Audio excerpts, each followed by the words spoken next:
Dajahaw, kauntag bahaw, magandang buhay mga pingiw, kumusta ang araw niyo? So, hello guys. So, mugini akong di gaganahan nga kanang trabahoon ba? Kana bitang maghagpat kaning togi nga. Kwaon nimo ang kanang kwaon nimo ang sa tawag ani kwaon nimo ang iyang kanang daot-daot ba gilid-gilid para nindot tanahon. Pero kung amo guys, diretso na siya. Guys, diretso na niya siya kung anon kanang iluto. Pero di man ko ganahag lutoon gud nga daghan kay siya mga kanang giway-giway ba nga kanang daot-daot. Busa ako na siyang gihagpatan para patay oras na rin, di ba? Siyempre, gano'n naman talaga. Patay oras naman yung gagawin dyan para makita ko yung CCTV. Siyempre guys, nagplaster dyan ko. Pumlastar talaga ako dyan sa may sa harap ng CCTV para makita niya ba na may ginagawa ako. Gano'n talaga yun. Kasi hindi man siya matapos-tapos sa aking kuwan. Oy, hindi siya matapos-tapos sa akin. Pagsita sa akin ba, sabihin talaga niya na wala daw akong ginagawa dito. Na tulog-tulog lang daw ako. Uy, nasa man na siya. Ano ba yung ginagawa ko? Nagawa-gawa man ako dyan. Ay, ginoo ko. Malingaw yung kuwari ko CCTV guys. Siguro guys, kung hina bitaw ka, kanang imong dibdibon ang kanang mga istorya sa imong amo sa imuha, magkuan jud ka, magkulap siguro ka guys. Pero ako, my God! Subok na to. Sa Arabo nga, hindi ko pinapansin yung maldita kong madam doon. Magdaktak siya, hindi magdaktak siya. Nagdi-tiktok ako doon sa kusina. Ganun. So, again guys, ako nang ginahipos. Paghipos na ako na guys, ang kanang kuan, ang katong sa tawag ito, ang electric fan. Tapos ako nang gikuan ang kanang kuan, kanang heater.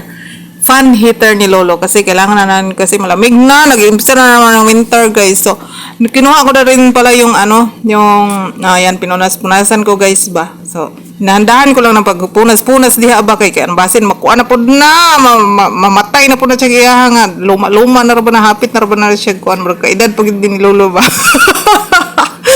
Murag kaedad pag hindi Lolo nga electric fan ba sa tanong na heater fan. So gikuha na ko guys ang mga kanang makakapal na damit ni Lolo dito sa taas kay ako man gikuan kay hinlo man na siya tas gisulod na ko anang garbage bag kay wala man butanganan diri guys. So inana atong kuan kay para pag gamiton na siya humok ra siya ay kanang humot siya ba dili siya kanang abog-abogon o di ba inana tayo kay ako ra sab nang ibalhin ang katong mga kuan guys katong mga pang summer ni Lolo kay winter naman ta nag-start naman ang mag-winter din hitan. Okay, ako sinina o di ba? Di arman ginang sinina ni Lolo guys. Ako nang ibalhin tong mga kanang mga nipis nga sinina. Ako na pong ibalhin dito sa kato akong kuan nga kuan ako nga trash bag para ano pa naman sila dito kinahanglan mag trash bag ka ba.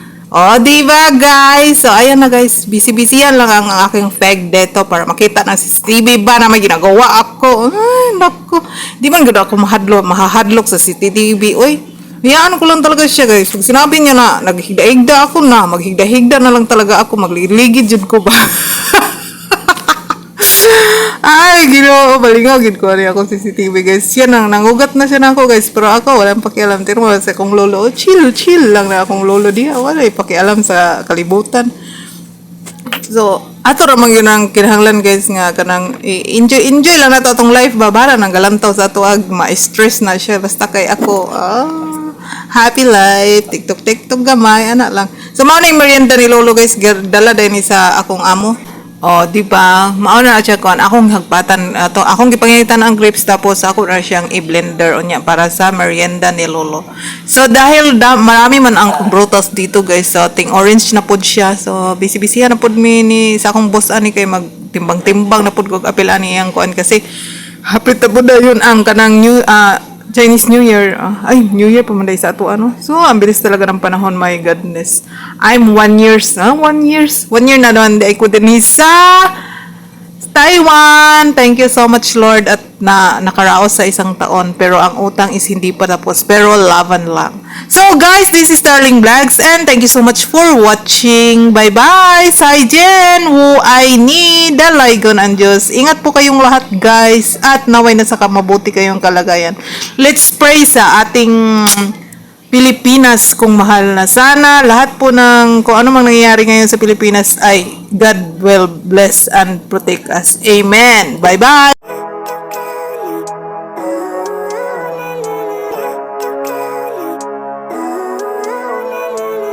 Living life every day, late at night, not okay.